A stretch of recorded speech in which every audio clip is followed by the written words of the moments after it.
Welcome to your channel Ray of Hope, and this is going to be another series for our Android application penetration testing. Thank you for being with us. This is going to be a class where we are going to cover in detail about one of the really important component of an Android applications or a file we can say, that is Android manifest.xml file, right? We already know about it. And this comes under the static application penetration testing, which we have covered in our previous video. So you can go ahead and watch that. Let's understand this. What is Android manifest file actually? Our Android manifest.xml file is a critical component of an Android application, or we can say it is a root of an application which consists the metadata of an application. Right? So basically, it is a component or a root of an application which contains metadata or a further information of an application. What are those metadata? Like application permissions, like Android versions, activities, services, intent filters. So those information it will consist. And analyzing those information known as static application penetration testing. It is not limited just like Android manifest comes under static. It has more, but Android manifest file is a critical component. Right? Okay, let's understand this. Basically, Android manifest file.xml will consist like Android permissions, broadcast receivers, activities, services, intent filters, and other softwares and hardware features, which defines the app structure and the behavior of an application, right? And ensure proper execution on an Android device and interact with the other services. Let's understand this in this way with a flow chart. When we talk about Android manifest file or an Android application, it will consist of Android manifest.xml, which will have provider, right? And if it is exported and permissions are true and allowed, it leads and allows a tag called arbitrary data access as well. But Android manifest file.xml has something called provider.classes as well, right? We do inspect provider.classes, or we call it content provider as well. And if both path and the permissions both are true and exported, right, all those things, or if the query is broken, right, it leads to injection attack. And if you also have the file provider, then it can happen the path traversal attack as well. One can debug this if the permissions and all the backup and allows, if it is exported, allowed or true, one can debug the applications. One can back up the sensitive informations. One can write or delete the sensitive information on an application or your mobile device. So this is the reason why it is a critical component of any Android applications, right? I hope I make my point clear. Let's go ahead and understand in this way. Basically, in an Android application or a static penetration testing in Android manifest.xml file, you would be looking for insecure permissions, exported components, content providers, intent filters, backup configurations, debugging, insecure data storage, application versions or Android version, wave view, or cryptography or broken cryptography. So these are some test cases, or basically we would be looking for in an Android manifest.xml file, right? Okay, so let's do this practically. So it will give you more understanding about it. So for that, I'm gonna using JDEX-JUI, which we have already covered in our previous video, right? So what we have to do, just open this application JDEX-JUI, and for that, we are going to inspect and analyze WhatsApp.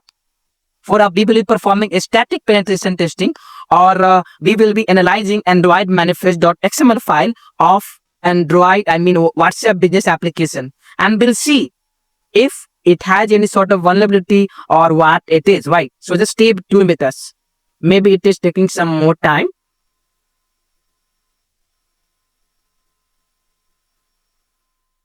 Okay, there you go. So this is how the Android, once you decompile, like once you use JDEC GUI, you will get the source code of the applications, right? You will get the source code of the application, and this is how it will look like. So now we are not going to talk about each of the field over here. Our focus is Android manifest file. So in the source section, you will find something called Android manifest file, which is here, right? You have to drag and drop your APK in JDEC GUI. Then in the source section, you will find something called Android manifest.xml, right? Let me just a moment. Yeah, here you go. Android manifest.xml file. So what we can do over here, we will just go ahead and click on it. This is how it has opened its code actually. Now, as a pen tester, this is our responsibility, or this is your day-to-day work to analyze this. This is the static penetration testing.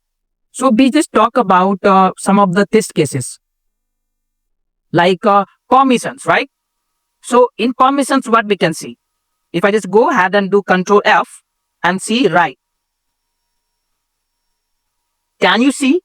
And WhatsApp has write permission, contact write, external storage, sync setting, and Android provider base.permission.write, launcher. Okay, so basically these many permissions Android having read and write. They can read your phone numbers. What does that mean actually? Let's understand this way. Means WhatsApp can delete all of your contact on your mobile without even your permissions. WhatsApp can delete all of your images, or modify, or download, upgrade it, or delete it, or can share with anyone without your acknowledgement. It has the permissions that it can write. Right? Basically, it is a social media platform, so it is required. Right? It is one of the features, but it is really a vulnerability that should not be allowed. I mean, suppose you sent a message, right, to a person and you delete for everyone. So it get deleted from your device as well, and from the other person device as well. Even if they have downloaded it, WhatsApp delete it from where? From their external storage.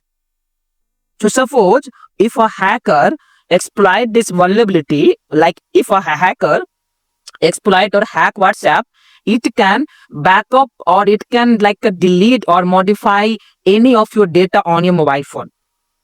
You got it? So this is why this permission, write permission, should not be allowed. If read permission is there, that's okay. Even read should not be allowed, but writes strictly should not be allowed.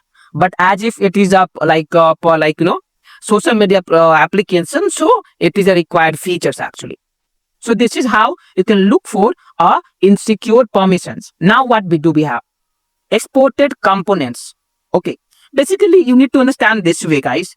Why this insecure permissions came in actions?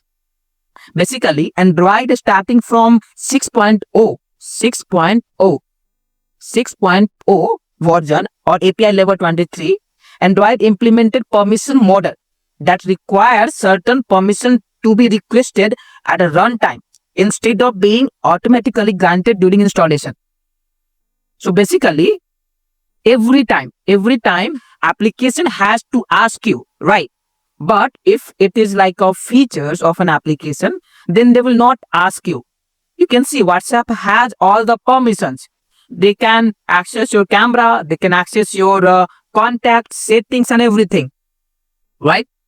Suppose if an application has a read and write application, it can read all the files you have on the system. If they have write permissions like WhatsApp, they can delete, add, modify without your consent. I hope this is clear, right? Now, we have something called content provider or exported components. So when we talk about exported components, right? Or suppose backup. Let's see what it is. Backup.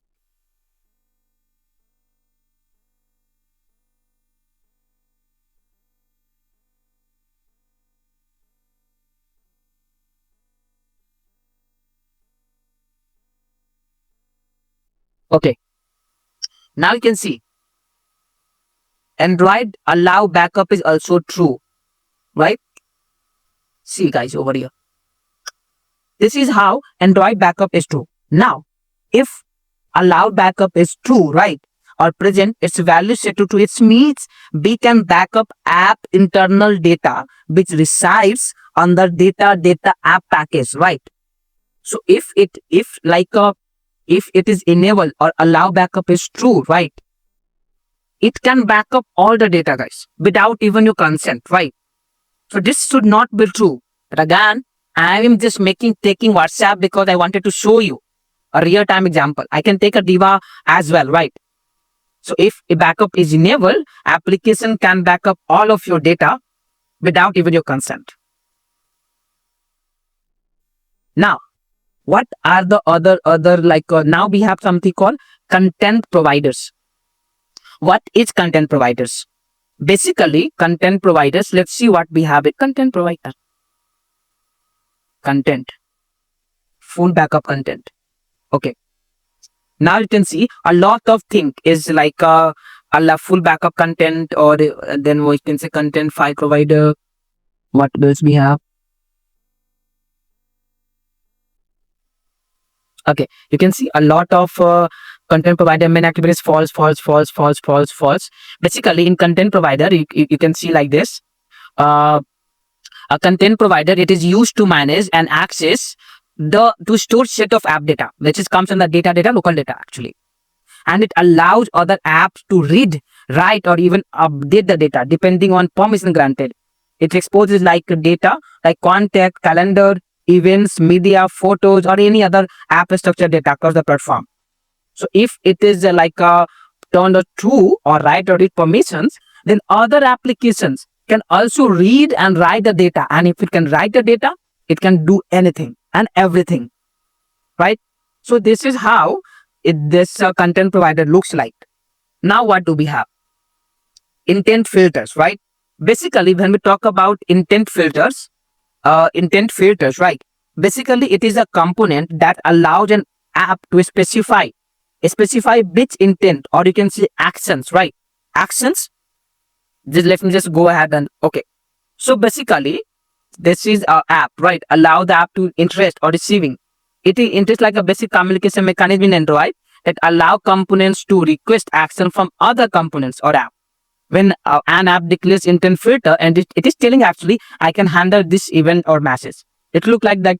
You can see this is how you can see Android name and Android intent action view, a category Android name Android.intent category by default, data Android scene, http Android www.reofub.com, and then what basically it is doing over here. The main activity over here, declare to handle as a view action, and it can open the URL start from this is this, right? So this is what it is telling. But over here, if we analyze this, do we have something in WhatsApp?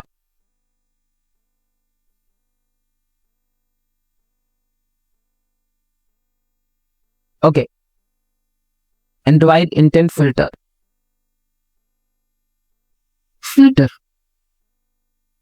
Then filter.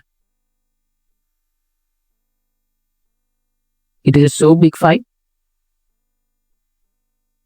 Facebook.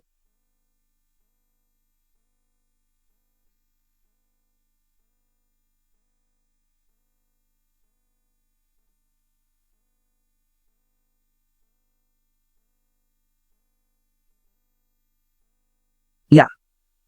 Now you can say some of the services they have cities as a true, some of the services they have city as a false, right? Can you see? If they have like a hardware, like a, if for these services like .com, Facebook, .smart capture view, they have view is enabled, right? Hardware accelerated is true, right? But can you export it? No, you could not export it, right? So similar way, you can see like over here, that boot false, exported is true, enables receivers, and what permission dump. Okay.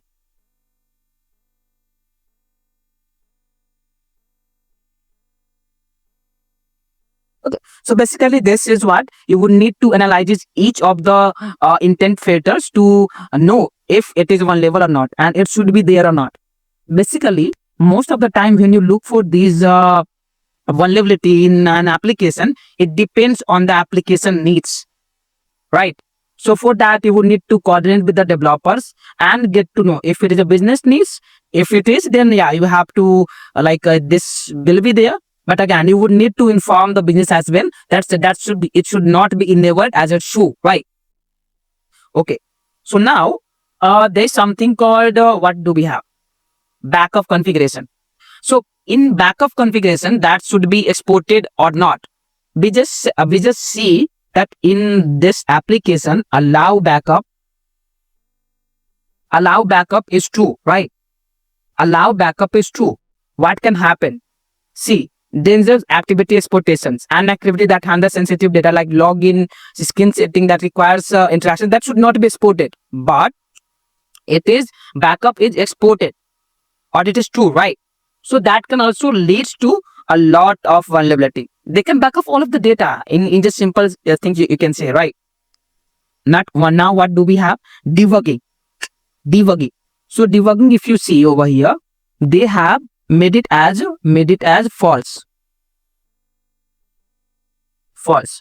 That means you could not debug the application, right?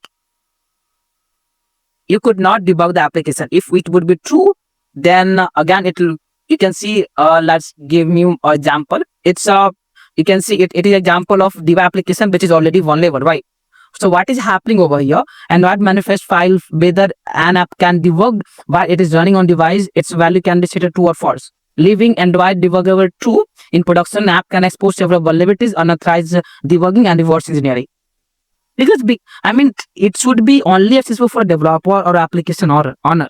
If it is true, then it is using like objects and or we can perform a lot of things.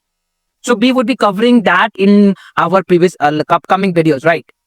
At this point of time, understand like this, that it should not be allowed as true, right? Okay. Now what do we have? Unencrypted or insecure data storage. Basically, when we talk about unsecured data storage, we're talking about it refers to a data packets or a data that is stored without added protection or encryption or other firewalls. Storing important data like password or credit card number needs to be secure mechanism. Ordinary developers use file database safe setting in the store. Like if you can see over here, Android name is Jaka.insecure. Basically, it is a Diva application screenshots, right? So you can see it is insecure. They have not encrypted. So it should be there, right? That should be encrypted. Okay. Now, once we are done with this, what do we have next? We have something called Android version, right? Let's see what do we have over here. Mean SDK. Mean SDK is 21, right? Basically, when we talk about the minimum SDK, to search Android version, you have to type mean SDK. What does that mean? Basically, you are telling what is the latest version, or you are checking latest version of your Android app can run on. And when we talk about a 21, what is 21? An application should not have less than mean SDK version 21, right? And you know what? That can be changed. At this point of time, minimum version is 21 and the maximum is latest version is 34, right? It tells you that what models version Android 6, 7, 10, 11, 12, 13, 14, right? It tells you that. For that, you can research for further. Now, once you are done with this, what do we have next? Wave view. Wave view is enabled or disabled. So what we can see? Wave view.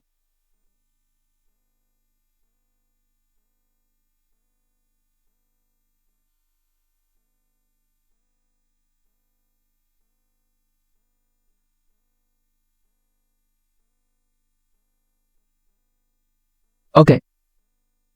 Activity is true.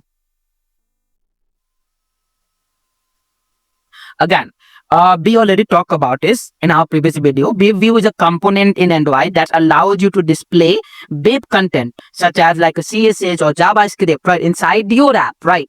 Inside, as if it's a part of your app, it enables app to show website or web pages without needing user to leave the app or open the browser.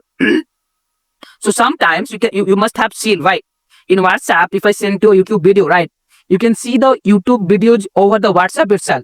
You not need to leave the WhatsApp to see the videos, right? That's what it is. And if it is enabled, it leads to some other attack like XSS as well. But if it is set to false and if the application is not using WebView, then it could not perform web vulnerability like XSS or cross-site scripting, right? Now what do we have? Weak or broken cryptography. When we talk about weak or broken cryptography, they're talking about application using cryptography algorithms such as MD5 or SHA or CBC ciphers can expose sensitive data, right? So they should use like AES or SHA as well. So for that, we can just go ahead and search like on the main field, right? Just see what we can do. I can put like MD5. Do we have? It seems WhatsApp is not using any big cryptography, or else it might have thrown till now. Okay, let me see what else we can do.